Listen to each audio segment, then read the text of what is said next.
Hey, how you all going? It's Jai, that Aussie metal guy here with Crannk.com, and tonight I'm having a chat to Tom de Wit, who's recently brought out his album, The Day the Clock Stopped, which is a really great album. Have that cranking on the way home. And as we were just saying, it's been a nice release from the old Baby Shark. My niece has been loving your album, dude. Well, it is interesting that, I can imagine that when a kid listens to it, the whole heavy lyrical subject matter and such obviously doesn't jump out as much, so she just enjoys the sounds for what it is. Yeah. I can imagine that I actually heard a friend of mine who's recently become a mother, like her kid's not even 1 year old, I believe it's like 5 months now. And she actually played the song Sleepless Angels to her baby multiple times, and the little one would fall asleep to it. And that song is literally about me dying. I'm like, I'm not sure how to feel about this. It's like, that is weirdly cute and macabre at the same time. It is. Like, okay. Yeah. I think that's those proggy elements in the beat and that musical feel to it that can kind of express the feelings as well and go beyond that language barrier too. I think so, yeah. Obviously, there's songs on there which are very clear in that sense, like Sleepless Angels, like that's very much an ambient ride. It's very chill, even though it is dark. But it is if you would just ignore the lyrics downright, it would be a very chill, almost mantra-like song. It's just that, obviously when you start reading along to it, it's like, oh, like I actually had a few people listening to it, like, oh, this sounds nice. Like, yeah, this is about me dying. Oh. Yeah, See, that's a thing, to be able to make a song like that with the death and dying kind of accessible as well. Yeah, I guess. I mean, it's for me. It was it was not a preconceived idea. It just kind of happened, because I was obviously working on the record, and then that song fit there, and then it was like, well, okay, this is the part of the story where this is happening. And weirdly enough, I thought it was more powerful to do it that way on that point, because The Pulse, the song that comes after the one we also released as a single, is a pretty heavy song with a lot of twists and turns and crazy shit going on. And I kind of like the idea that before The Pulse, which is arguably the heaviest track on the record, it would be kind of nice to have something that is really calm, so that when you listen to the album in sequence, it would be like, this is nice, and they would get pummeled in the face by The Pulse. following up with that, I thought that would be a pretty good way of using the dynamics, so to speak. Can you tell me a little bit more about then that Sleepless Angel track then, since we're chatting about it? Kind of, that you're saying that's a song about you dying. Can you tell me a little bit more about the song as well, behind that? Well, I might need to preface it a little bit for those who have no idea what we're talking about. Yeah. Let's get into that. No, but we'll make it work. We'll make it work. Gradually, we'll make this work.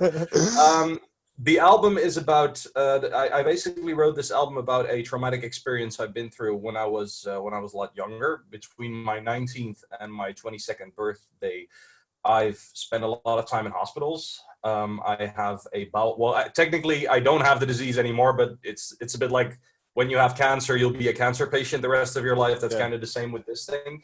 I had a bowel disease called colitis ulcerosa, which is like related to Crohn's disease. Okay. And the thing is that I got that when I was 19 years old, and I had such a severe version of it that I could not be fixed with medication. So I am an ostomy patient for the rest of my life. I had a lot of emergency surgeries.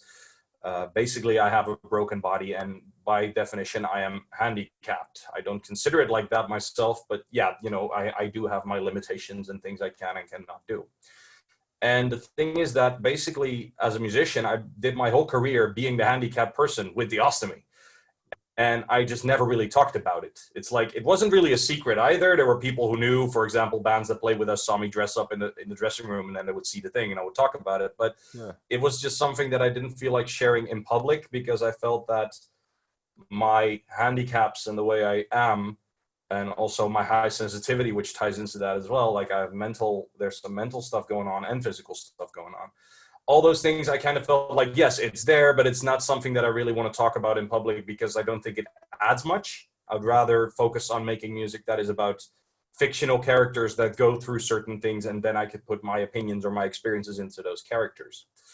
But in 2017, there was a situation that we got to play a live show with the band Dreamwalkers Inc., which came forth from my TDW project, and which I wrote a bunch of new songs, and I started to realize that I was actually writing about what happened to me, even though I didn't do it on purpose. It kind of organically grew that way. Yep. And that got me thinking, like, okay, it's 11 years ago now. I'm 33 now, but when I got out of the hospital with my ostomy, I was 22. Yeah, it's 22.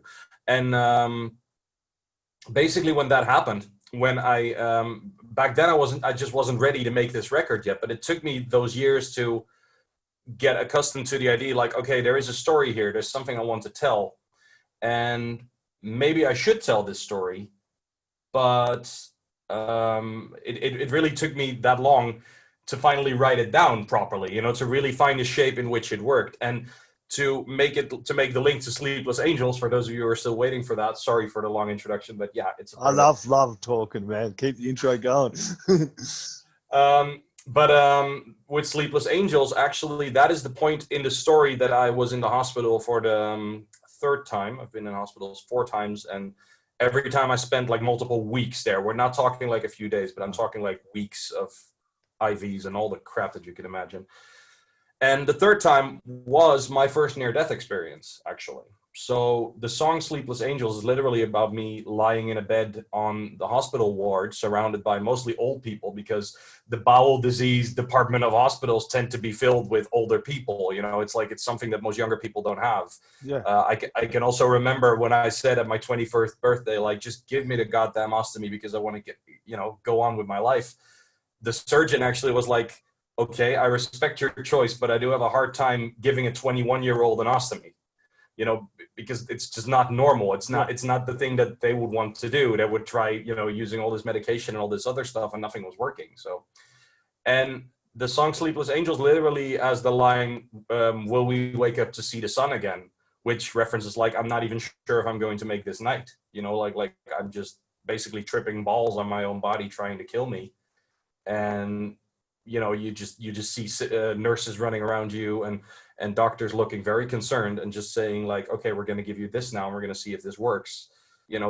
Like I have those memories. I've been in that bed. I've seen that happen. And obviously that is it is very almost like a surreal art house movie when I tell people, it's like, whoa, it's just so distant and far away from most people. So yeah. That's why music, weirdly, is a good format, because if you say something in words, that's one thing, because obviously then people can make their own interpretation. But music is a way of painting a picture, of describing that, that literal situation, I think. And so in a weird way, Sleepless Angels, even though the demo for that song, fun fact, the demo for Sleepless Angels was written in the hospital when I was 20 years old. Okay. So the original piano melody that you hear there is literally 12 years old now. Yeah. But it took me so long to finally make it into a proper song for this record, because now was the time to do it, Okay. Well, so this was obviously something that, if not this album, something I suppose that you've been thinking about for those 12, 13 years as well, kind of working towards, this would have been a really cathartic but emotional experience, finally getting all this together. Absolutely. As well. Yeah, definitely. And the thing is that it was less on purpose than you would think. Yeah. That was also the thing. It's like, because, it's like sometimes you hear people say, okay, I'm going through this.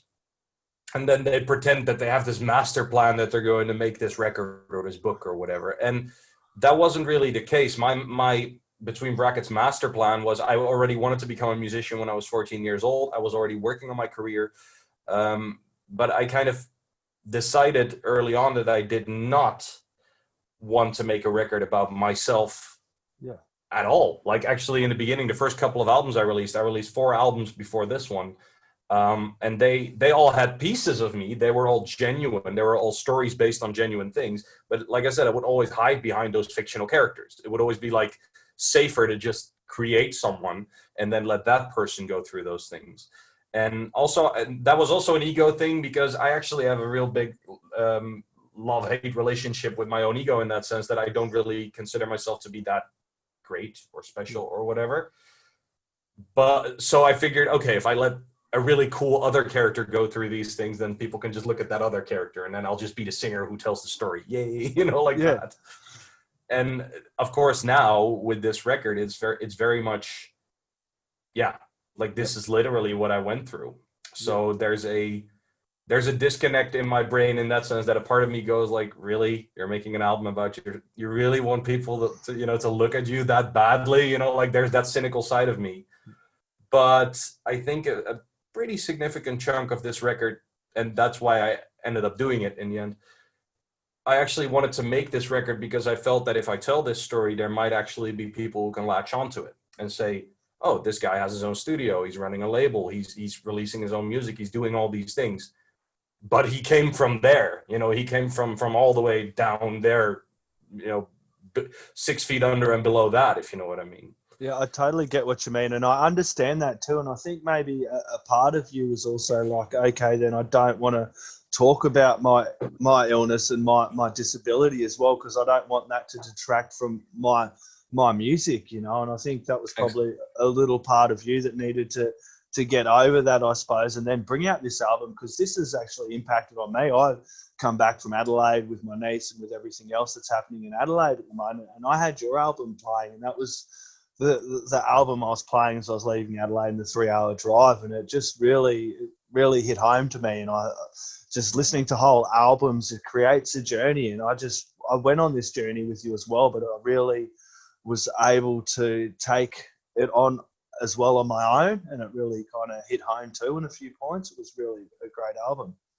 I honestly, like this, literally this is why I think the album and the documentary that that is attached to it, I'm not sure if you've seen that, but it's like this whole thing is meant for that, what you're describing right here. Well, and obviously this is your situation, but there might be someone else who has a different situation who might hear this and feel like, whoa, this record speaks to me, because I feel what it's like to be that far down and then basically clawing out of that and trying to get back up again. Actually, for example, there's a reason why this tattoo is also very prominent.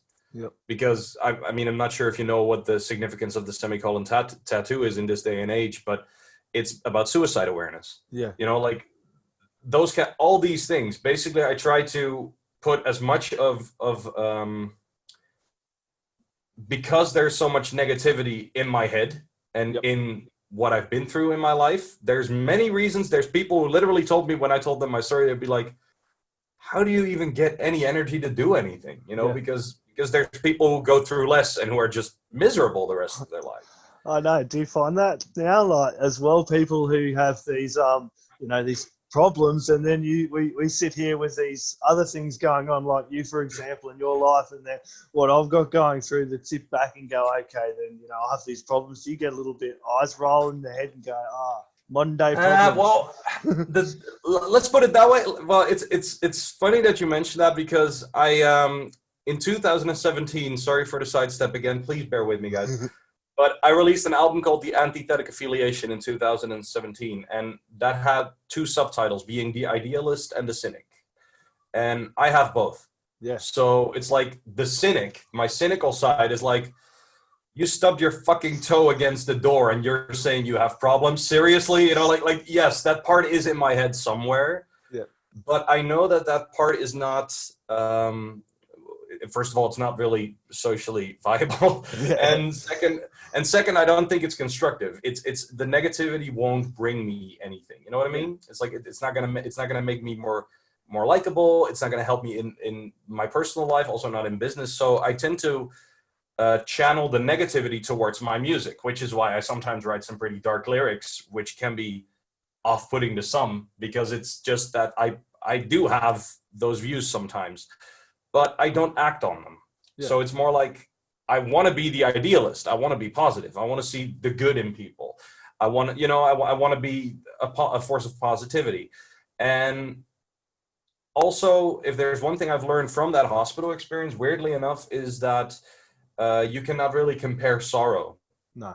Like there's moments that I've seen people go through certain things, and then obviously that little voice in my head will be like, well, this is not that bad. But then that person had not been through anything else in their life. So that was the worst thing they've been through.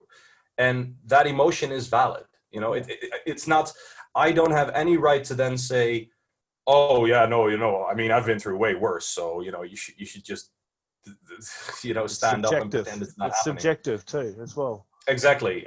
And so there's a pretty big component of this, which makes me, like I often have to check myself in my head and then go like, okay, I know that my primary response might be, really, you know, but then immediately the other side, like literally the angel on the other side of my shoulder will be like, you're not allowed to say that, you know, like that. So yeah, it is. But let's face it, we're human, you know, and when you're a human, you have negative thoughts. We all do. Everyone has that. I totally understand that battle, because it's a battle I have day to day as well. I get that. Can you tell me a little bit about recording and production? Did you recorded and produced all this yourself? Yes. Well, it's basically how I tend to work now for the last two albums. They're pretty similar in that regard. I write the songs here, well, right now here in the studio where you're looking at right now. And I basically just create the songs conceptually, and I know what the structure is going to be. So I write like verse, chorus, etc., record the vocals, etc. And then I tend to have a pre-production that is basically ready for release. I want to make good pre-productions because then you know what the song is going to be. Yeah. And I also like giving people good pre-productions to play their solos or guest vocals or whatever on, because that motivates them more. If you give them a crappy demo, then they might be like, yeah, where's this going? You want people to actually be excited.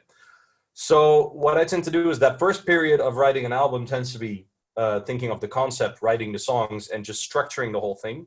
And then I start inviting people either here to the studio to record vocals with me, or I send obviously the tracks to people to play the guest solos on, etc. And then you start bringing it all together. And with this record, for instance, I wrote it all. And I was already in touch with Rich Gray, the bass player on this record, who also did the co-production and the mastering. And he is obviously with Annihilator. People might know him as the bass player for Annihilator, but also his own project, Aeons End, is amazing. Like people should really check that out if they haven't yet. And I just asked Rich, like, hey, do you want to be a part of this? Because I worked with him in the past and we had a great connection. And he was like, yeah, I would love to be a part of it.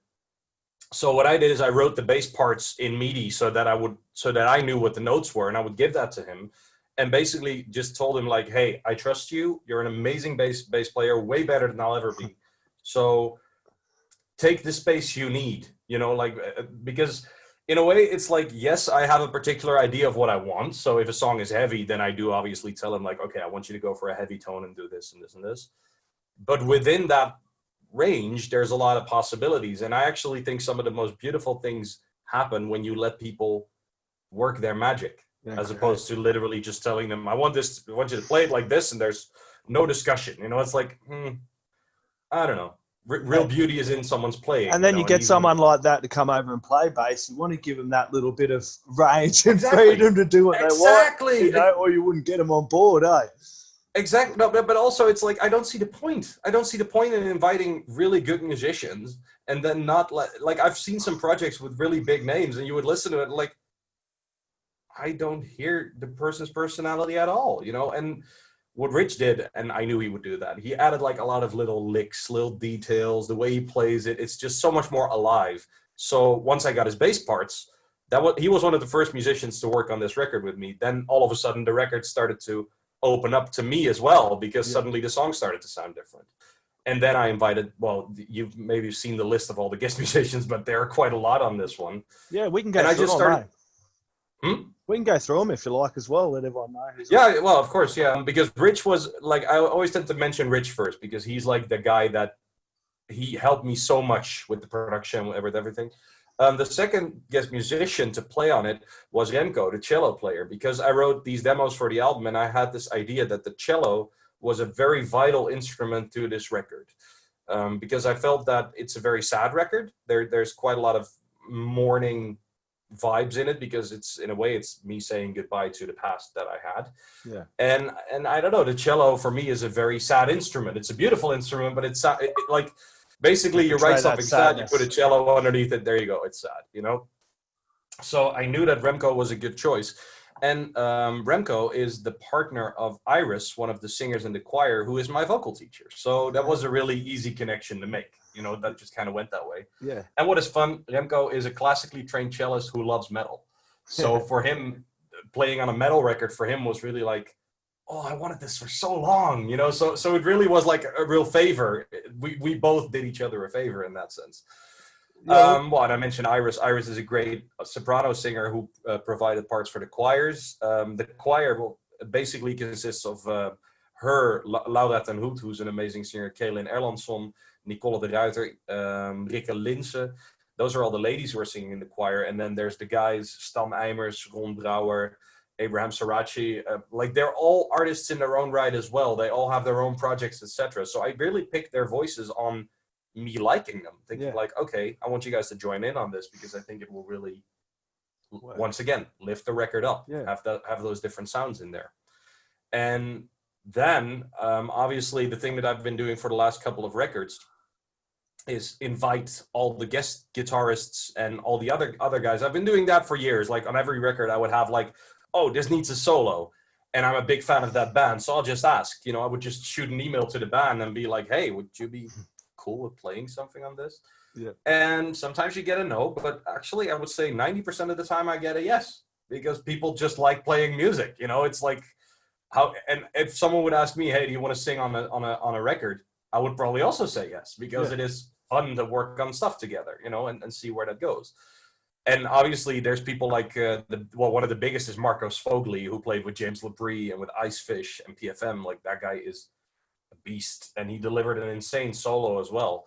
But then there's like Daniel Magdic, who you actually hear on Sleepless Angels, we were talking about earlier, who used to be in Pain of Salvation, you know, like that guy has been a part of 2 records that shaped me as a musician, and he's playing a solo on my record. It's like, you know, like that would have been really cool too. Kid in me was, oh, sorry. And that would have been great too, being this album as well, and what that meant for you too. It's so weird because I told this story a few times already, but I actually met him at Prog Power at the hotel last year, and we were both, we were drunk. You know, I'm not even gonna sugarcoat this. We were drunk. We were drunk out of our balls. It was hilarious. It was the last night of Prog Power, and then everyone has like a lot of beer and whiskey and all this other stuff left, and people are like, we don't want to bring it home with us. Let's just empty it now, you know. So the last night tends to be pretty rock and roll. And we were there in a hotel lounge in an old castle, like a little fire in the background, and there was just some prog playing. And suddenly Daniel's there, and he's sitting down, and I was like, "Oh, cheers, mate." And we just started talking, and as we both got grassy, we got into this conversation about the new record, and I just went like, "Would you be interested?" And it was just really natural in a way, and he graciously said yes and delivered an amazing solo. But it's kind of weird realizing now, like, that's the dude, that's the ex Pain of Salvation guitarist I have on my record. Holy shit, you know, that's a big deal. But then, for example, another guitarist I work with, Koen Romein, who is known for Heidevolk now, which is a pretty big folk metal band. It's funny because I know Koen from his old band, or still his band, Detonation, which is a local band from a city literally 15 minutes away from me. So people are like, "Oh, that's Koen from Heidevolk," and I'm like, "Well, yeah, but it's also Koen from Detonation." You know, that's where I know him from. It's like a local hero. Yeah. And of course, one of your country mates, Chris Zupa from Terramaze, is also one of the guitarists on the record. And actually, I met Chris at Prog Power last year as well. Yeah. So if I could give one piece of advice to aspiring musicians, like, go to the festivals of the genres you like, because there's a pretty big chance that you bump into the musicians you want to work with. You know what I mean? Yeah, and in this day and age, having these kind of computers and cameras and being able to do things like this makes it a lot more accessible, and the community a lot tighter. It's amazing how tight the music and metal community is when you kind of dive into it a bit as well.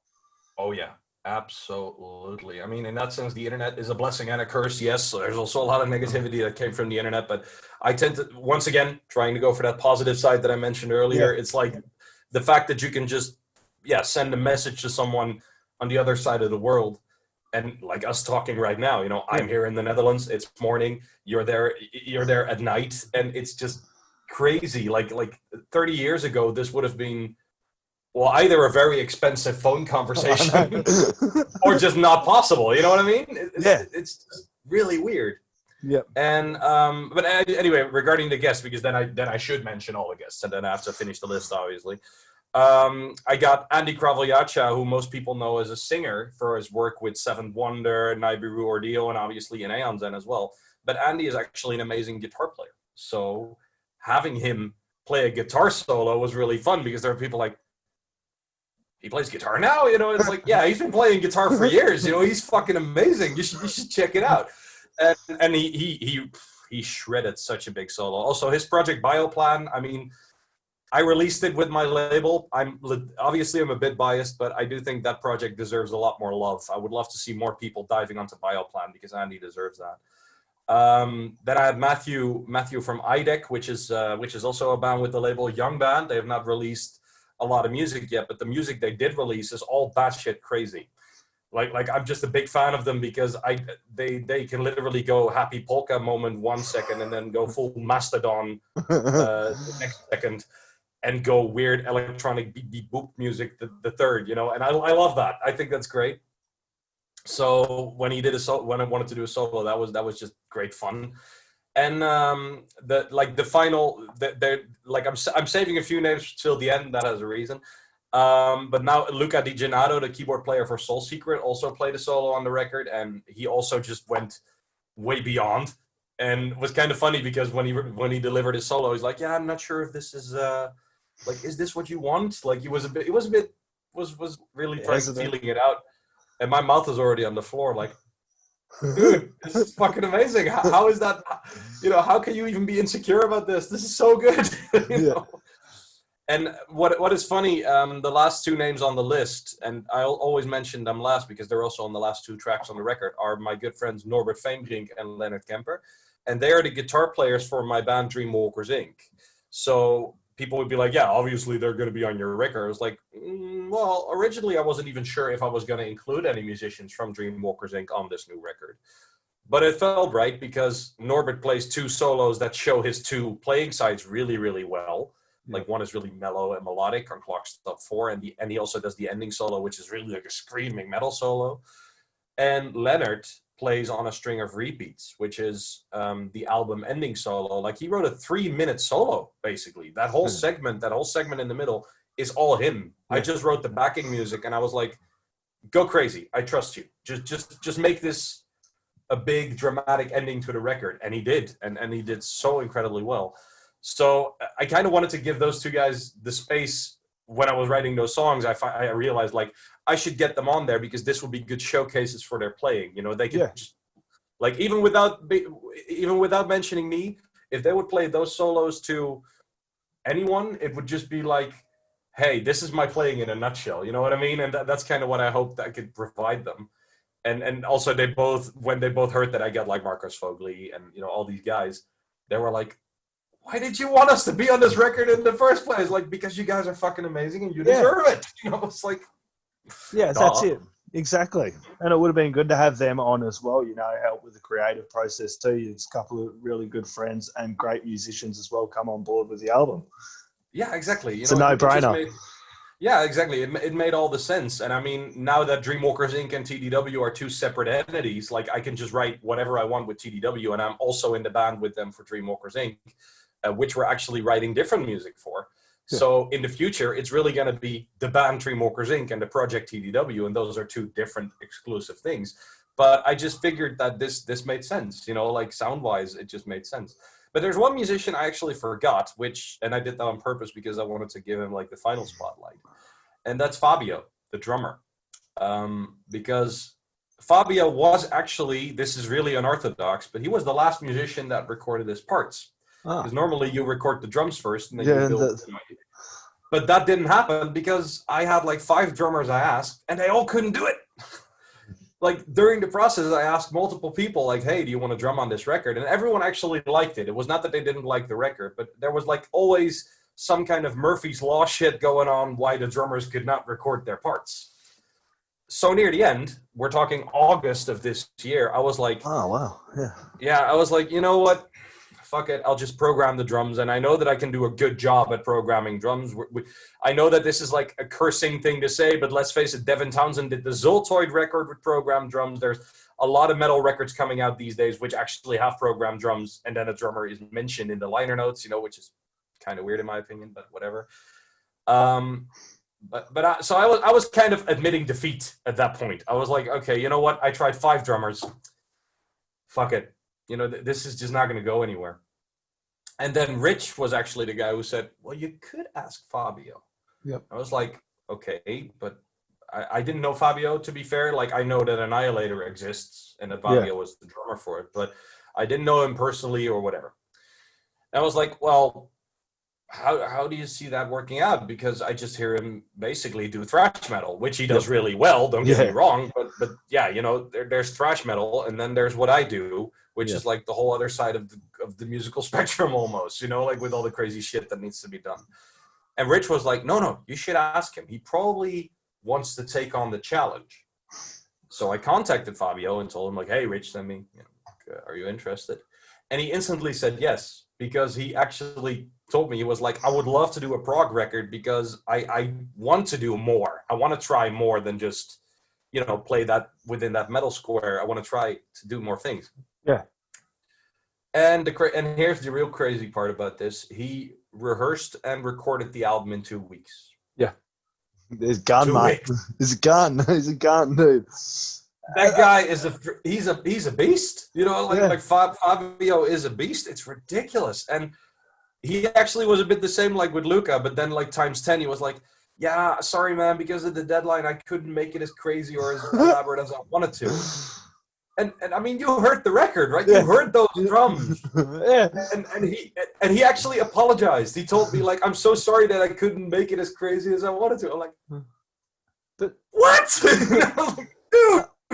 We're our own worst critic, aren't we? At times, I do it, and I'm sure you do it. And like, I hear myself sometimes. I'm like, damn, I just want to punch myself in the face or something. We're our own biggest critics at times, and it takes another person to sit in and go, okay, this is good, man. This is really good. You know what I mean? Yeah, or at least, yeah, exactly. It's like, because you always hear everything, and right now I'm already regretting that I've been talking so much. I'm so sorry. No, don't be sorry, because when I do these things, I just go off on a tangent. We'll talk about whatever, and I do conversations. I'm not a big I started doing this early in the game, and I reached a point and I said, I don't want to do interviews. I want to have conversations. So it's always good to go all over the place, if you know what I mean.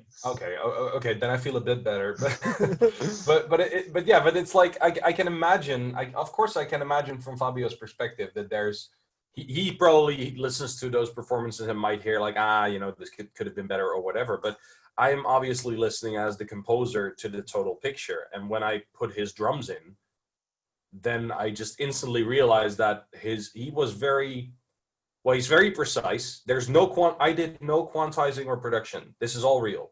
Yeah. So that was already like, okay, like I've produced my share of drummers over the years, and sometimes you just have to fix something, and that's okay. We're because a record needs to be perfect, and when you're playing live, obviously you can get away with much more. Like, that is okay. Improvise a little. But this was real. Track out in places. Yeah, exactly. Or maybe like if, for example, in a double bass part that you might add one kick because that one didn't register well, or whatever. That's fine.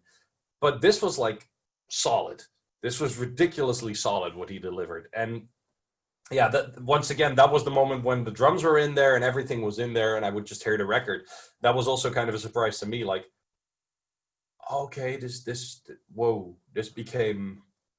This is a thing now, like this, like I could not have imagined it becoming as good as it is now. Like I knew that I was onto something. I knew that obviously the record as a whole would work. But yeah, it really is the magic that everyone delivered that pushed it to the level where it is now. And I think that is really great. Yeah, and I think also too, like being, it would have been good having these guest musicians as well. It's probably a good time to get them in because everyone's sitting around doing bugger all at the moment in the stadium. Yeah, absolutely, yeah. So where's this, man? Where's the best place people can get along and support you? Because the digital copy come out yesterday, I believe, on the 4th, and you've got some physicals coming out a little later in December, I believe. Yep. No, January, actually. January? Yeah. Okay, cool. Okay, no, the thing was that this is, well, I mean, yeah, we're talking. Yeah. You're mentioning COVID. We might as well get the elephant in the room. Yeah, You're that's it. completely right. No, it's like originally my plan was I had the album done in September, and I was like, okay, I want to release it on the 4th of December. That was my idea. So I literally set out to get everything done for that time.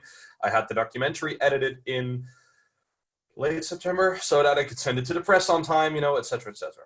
Yep. Now, the thing was that everything seemed to be going pretty well up until 2.5 weeks ago. And then I got a message from the pressing plant, and I'm working with a Dutch company that outsources multiple pressing things, etc. And it was a company in Poland, and they actually did good prices, very ethical, very very proper production, good stuff. Yeah. And they suddenly send a message saying, "Hey, yeah, we're not going to make the deadline as much as we would want to. You'll probably have your CDs and your DVDs if that's going to work out, because that was with a big asterisk on the side. It's going to be half of December." And I was like, but the release date is the 4th. We've already established the release date for the 4th. This is a problem, Yeah. And especially because the pre-order campaign for the album was already going. We've already started the pre-orders on the official website in October. And sorry for the shameless pitch, but the pre-order is actually still going now, because we're still doing the pre-order until the 25th of December. And for those of you who are interested, the whole idea behind my pre-order was that I wanted to get people to not just buy the album in advance, but also give them something extra. So there's multiple tiers, and you can also just donate. There's people who donated like $5 or €5 or whatever, and that's fine too. Yeah. And my idea is that everyone who donates is featured in a thank you song that I'm writing right now. So next year there's going to be a song with all these names in there. That's going to happen, and that's just going to go online so everyone can hear it. And basically the tiers range from buying the album on CD and DVD, buying the album with a t-shirt, buying handwritten lyrics, buying, there's all these little things that add up. And the biggest tier is that I will write a song based on your suggestions. So that is actually, and multiple people already donated to that. So I started doing that because I figured I wanted to find a creative way to let people engage with the new record. So imagine my frustration when I heard halfway through November that we did not have the albums on time. I was like, the whole reason why I started this on time was that I wanted people to have it by Christmas. That was the whole. So then I gotta admit, I was already working really hard. I've been working really hard for the last couple of months. I had a bit of a breakdown over that. I was like, fuck, it was just horrible. And then Curtis, actually my promoter, who you also know, actually said, weirdly enough, this could be a blessing in disguise, because you can still launch the album digitally on the 4th of December. But if we move the physical release a month to, say, the 15th of January, then we have enough leeway that if, for example, something else would go wrong, we would still be able to at least ship on time for then, And I like the idea of having some extra time in between, because, COVID. We just don't know how things are going. Postage is a nightmare right now. All these factors come in with that, of course. And it's also a good thing because we can promote the record a bit longer. Like it's and there's actually a few people who actually responded really positively from the press saying, "Oh, that's so great, because I wasn't able to put enough time into it now. So now I have some more time." So I was like, okay, then apparently this just has to be the way it is. So that's why we decided to do like the double release. So yes, it is now live on Spotify and on all the places you can listen to the whole record, except for the bonus track, because that is limited to the physical package. Yep. And people can just can still place their orders for the pre-order. So if they like what they hear now, they can still get that custom song. Yeah. So they can still get all the cool stuff. The t-shirts are still available, and all these things will just keep going until the 25th of December. So weirdly enough, it might actually lead to something positive, even though it started as a negative thing. Yeah, it feels weird, but sometimes life, things just kind of happen for a reason, and it falls into place the way it does. And, it's like, you just got to keep rolling with the punches, don't you? There's not much you can do about it. And it gives people more time to do those pre-orders, as you're saying. Yeah, and I actually had a few people telling me like, hey, this is actually very convenient because I couldn't pre-order earlier because I didn't have the money, and now I got my year's end bonus, so I can do it. I'm like, Yeah. Okay, if that works, that's maybe fine too. Chrissy orders for the stocking as well. If anyone out there wants to grab this album for the Chrissy, Yeah, you know, January, whatever, chucking a pre-order for someone. Well, and I also promised, and this is a promise I really intend to keep. If these records come in halfway through December, then obviously I'll be shipping out the first batch then, because I would like to have at least a chunk of the people to have it around Christmas, but I'm just not sure if we're able to make that right now. It's just, I'm literally waiting. I don't know, you know, I'm literally also just waiting for the pressing plant to send me the thing so that I can actually do things. But I have like the t-shirts here already. I have all the bonus material that I promised. Like I'm already in touch with some of the pre-order people, like, hey, which lyrics do you want me to write down for you? You know, like I'm doing everything. Yeah. And you're just so accessible. I've noticed you're really accessible as well to the people that listen to your music and the fans. And I've watched some of your videos as well. And I think anyone that's going to be buying these physical copies is going to be totally understanding. I ordered some merch and it come from Russia and it took me 3 months to get it. And I understood that in the state of the affairs in the world, I can't expect something to be here in 2 weeks or a month or whatever. No, I mean, it's just got to take its time. Everyone's going through a different thing and we're all in different stages, no matter where we are. It's just try to be understanding of everyone, you know, and everything that's going on too. And be honest. I think I do think one of the most important things. This has always been a forte in my life. It's like honesty is always the most important thing. And I do think there's a difference between being honest and being blunt. This is something that annoys me a lot.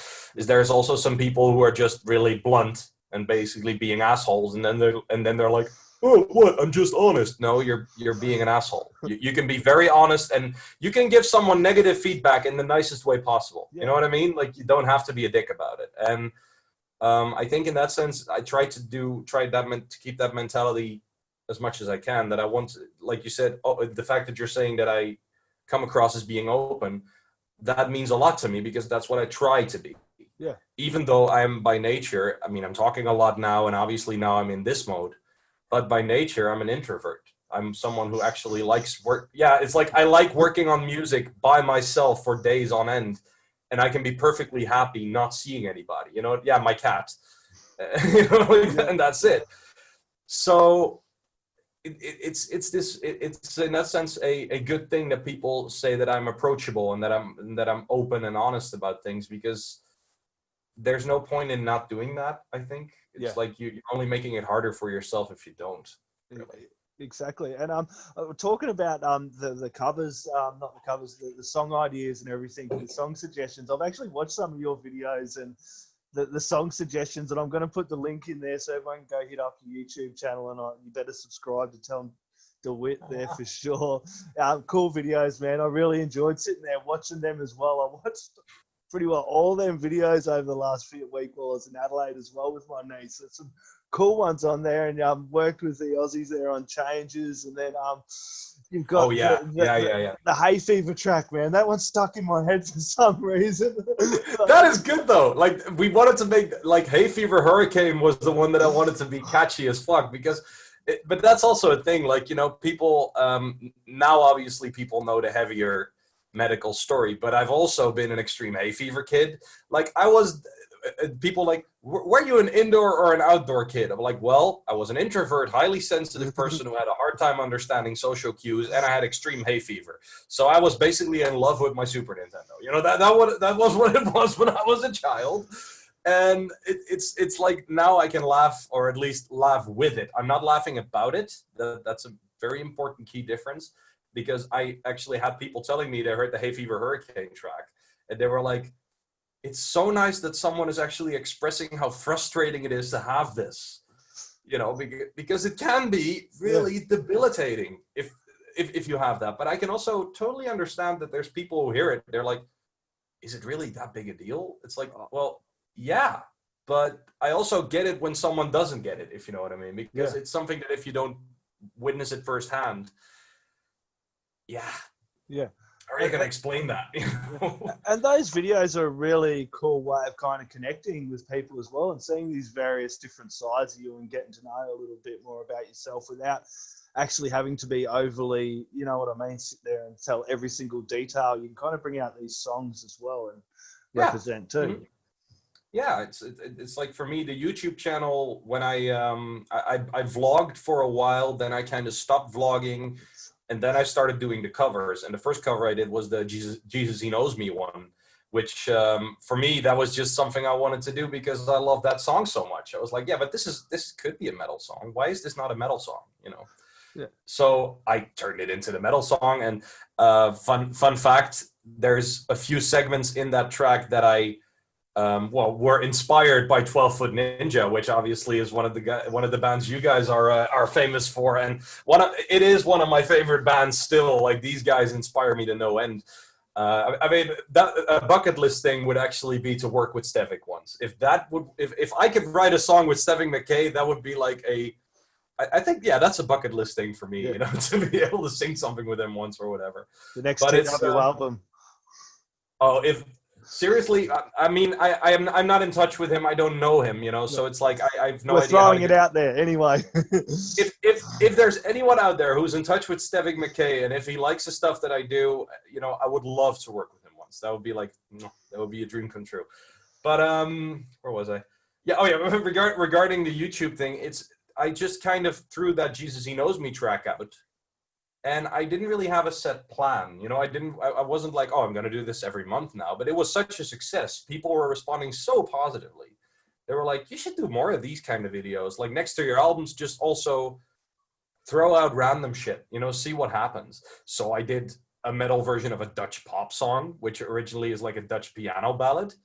And I turned that into a metal song. And I did like obviously the Changes one you just mentioned, which is just the love letter from me and Douglas from Hamina to Trevor Rabin, because we're just both huge Yes fans and 80s fans, you know. So I was like, yeah, let's do a Yes song, you know, it's gonna be fun. I love that clip. It was fun too. It's cool to watch, and it's just fun.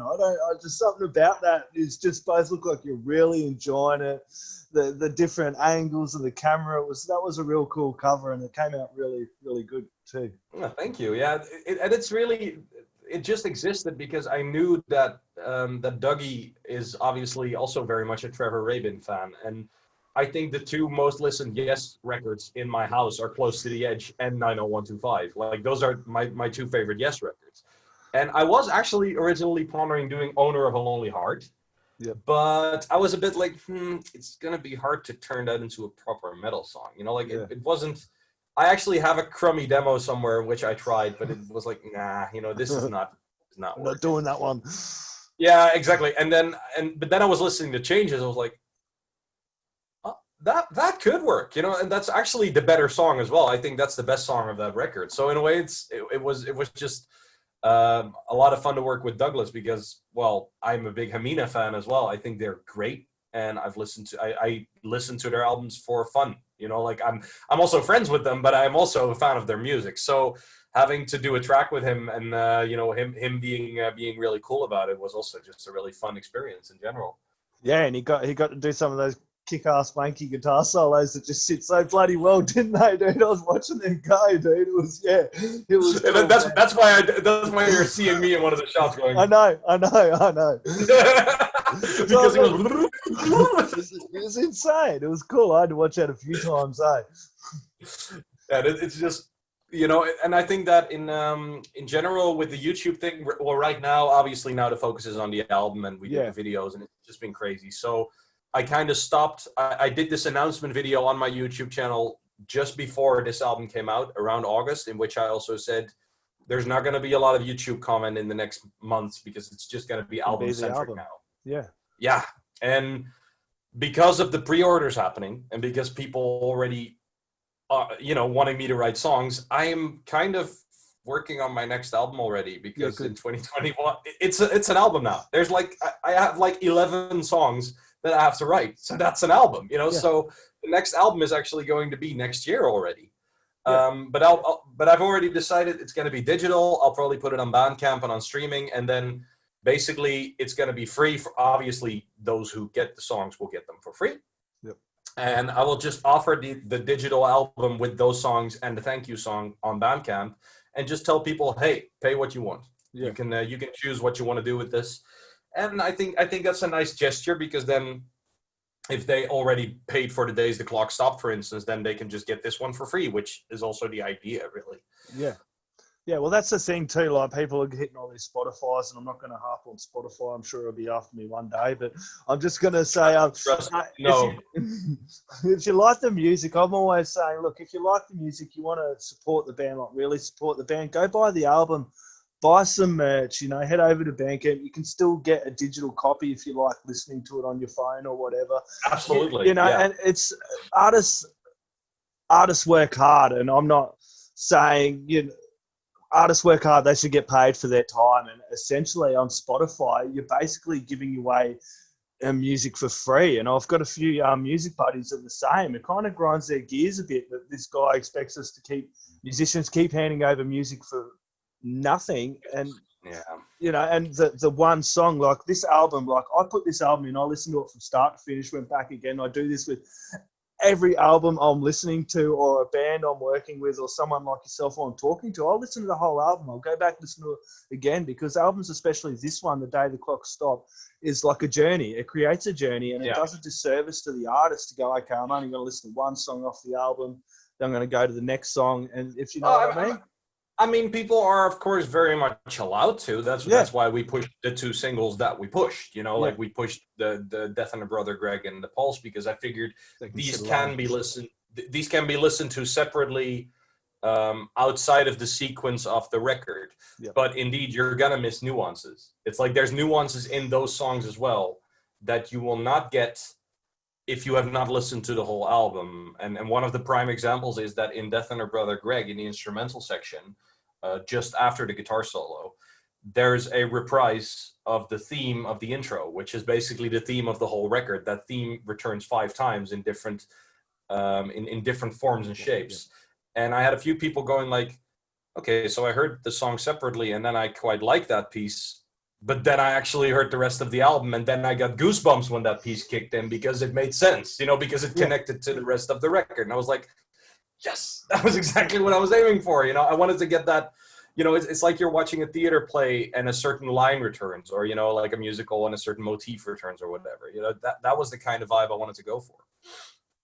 Yeah, and it's that generation too. I just don't want people to forget what a joy it is to put in albums and listen to it. I know I plug it through all my interviews. I keep bringing this up. It's get an album, play the whole album out, you know, especially something like this. Give it a good listen, because that was how I used to do it. Yeah, but it's like, but I am the same. I mean, I also buy a lot of physical product, like my my living room.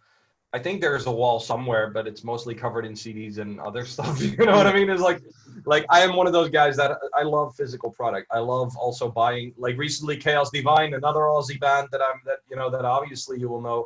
Like I actually ordered their new CD and their T-shirt, and the CD is in my collection now, you know, because I did want to have a physical copy of it. But at the same time, it's like I get that there's valid reasons not to want a physical music collection. I mean, I know people who don't have a lot of space, or they're like, you know, sorry, but it's just I'm not going to use it, you know. So that's why I think Bandcamp, and also my own web store, I also offer it digitally, and then they get a download link and they can do it themselves. That's why I offer it digitally as well, because I'm like, hey, I get it. You know, not everyone has physical collections, and that's fine. But then indeed, it's still nicer to at least then give your digital money to the artists themselves. Exactly. And not to some subscription service that literally is not going to pay jack shit for all the effort that I've put in. I know. Considering we were saying, as a, you know, this is something. And documentary online. Oh, sorry, cut in and out there. And not to mention, that's something you've been working on for 13 years as well, if you know what I mean. It's like almost 13 years of work off and on to go, here you go, just take this. And, you know, everyone, you pay for a cup of coffee. How much do you pay for a cup of coffee these days, you know? $3, $4, whatever. You chuck in $10, $15 towards an artist who's worked their ass off. You've got a great value. Yeah, exactly. It's like, I mean, I had someone going like, wait, your album costs 25 euros. That's a lot of money. And I was like, well, it is a 84-minute record. It has a CD and it has bonus tracks. It has a documentary, which is 70 plus minutes of video footage that I worked my ass off to get the way it is. It has an extensive booklet, and it is a Diggy book. It's not like a little Digipack thing. No, this is a book with a hardcover, and it has everything on there. And then that person was like, oh, then it's actually pretty cheap. It's like, Yeah. thank you. You know, like this is like I'm not here to like, if I was here to make money, then I would not do anything that I'm You're doing playing a right cover now. band or something, dude. Just be a cover Exactly. band. Or just, you know, package this album in the cheapest solution I could find. And I actually went for the most expensive solution. That's also why I still don't have it yet, because the company who's making it literally said, like, this is a really cool product and we want to make it because it's going to look amazing. Yeah. But yeah, we're not able to make it on time because it's so labor intensive to make those big covers and get the booklets bound in the right way. And, you know, I really want it to look good. I want people to put that on their shelf, either next to their books or next to their DVDs or, you know, whatever, and really say, I'm proud of owning this because it looks good. Yeah. You know, that's what I want. That's what I do with all my CDs, and I bought a record player a few months ago, so now I'm buying records. I went and spent, what, $100 on just 2 records, mate. So, you know, I find metalheads like you and I, we just mad keen on supporting this scene as well. So we'll go out and buy the merch of bands we're listening to you, if you know. And indeed, because it's like, it's, and obviously I know my share of people. There's actually a guy who I know who's a really big fan of my music. And he won't mind that I say this. I'm not going to mention his name, but he knows I'm talking about him. And he actually once told me, he's like, look, I'm on a welfare check. I don't have a lot of money. And I wish I could buy all the things that I want to buy. So he kind of told me, you know, almost looking down on his feet, like, I'm sorry, but I'm probably not able to afford your record. But I thought that was actually very sweet in a way, because I was like, first, I was like, dude, it's okay. You know, like the last thing I would want is for someone to buy my record and not be able to feed themselves. You know, like, Jesus, that's not what I'm here for. You know, this is like there other things are more important. You know. Yep. But what I thought was really sweet is he's actually making a lot of Spotify playlists. And I just see a lot of messages from him flying around saying, like, you should listen to this record. So then I'm like, that is really valuable, man. I mean, that obviously that is a different value than the value you would get in money if someone buys the product from you. Yeah, well, he's supporting, and no doubt he'd be plugging your music all over the place. His mates would come over to his house. He's like, have a listen to this. Exactly. Yeah, it's like, and to me, that is... It's funny. I was actually talking to Rich Gray, the guy I mentioned before, the bass player. We were on before this interview started. I was actually on Facebook with him. We were also chatting, and we were talking about this interview, but also all the other stuff that's going around for the album right now. And we both are pretty firm believers that we'd rather do longer interviews and reviews with websites that are not the standardized commercialized places, because the people who are listening here now are legitimately interested. And they're not just in the comment section to say something shit about your band because they're being trolling, you know, like you have people who actually want to be involved in it, which I think is the most important thing ever, because genuine involvement is worth so much more than numbers, I think. And I've had a few situations. There were a few guys in bands asking me, like, whoa, you got so many likers, you got like this many likers on Facebook, but you did get this much money out of your pre-order, you know. And I was like, okay, so what did we learn from this? You can have 10,000 Facebook likers, but if you're not even able to, you know, to sell one album in advance, then those Facebook likers are nothing. You know, they don't matter. And in the Spotify age, this is a problem that Spotify has on a big scale. Is there's a lot of artists. I see quite a few artists who have way more viewers and listeners than I do, yet when we played gigs with them, we would still have more audience in the venue than they do. So then I'm a bit like, well, your numbers apparently are not very representative for what you actually are then, because where are these people? You know, where are those 10,000s of people that should be following you? Shouldn't you have filled up this venue by now? You know, that kind of, there's a disconnect there. There's an interesting disconnect there. That's it. And there's this trade-off, as we were saying before. You've got this intellectual property you just give it away for nothing. And that's, if anything, and all these end-of-year raps, and I'm seeing it, and I'm trying not to buy into it much, but I put up something the other day going, look, I'm not doing any of that end-of-year stuff, but what's your favorite physical copy, or what's your favorite merch you bought for the year? If you know what I mean? It's just trying to It's a good question. avoid that, you know what I mean? Because I'm all about the physical stuff too, and the merch and supporting, and as we're saying, the band camp. Tom, this has been an absolute pleasure, man. I'm going to sign out, dude, because we could just keep talking. I could go on all night, absolutely, man. absolutely. I am going to save it because, as you're saying, you got another album coming next year, and I would love to have another chat with you, man. This has been an absolute pleasure. That's a deal. That's it. As far as I'm concerned, that's a deal. Let's do that. Awesome, man. Last words, shout outs, or thank yous, or anything I may have forgotten you'd like to throw in there. Well, first of all, to the viewers who actually watch this, thank you for listening to my incessant rambling for about an hour now. It's been a pleasure. Thank you. Shout outs go, of course, to all the musicians who worked on this record, all the bands. I want to thank each and everyone who pre-ordered the record already. If you guys like the story that I just told, you want to be a part of it, you can still pre-order it until the 25th of December of this year. And that's it really. And of course, after all, most important thing, stay healthy and stay safe. We live in crazy days, and I just want everyone to be as happy and healthy as possible. So yeah. Awesome. Tom de Wit, TDW. Everyone go grab that album, The Days the Clock Stopped. Put it in your digital collection. When you get the physical copies, turn it up really loud. The neighbors are going to want to hear this one too.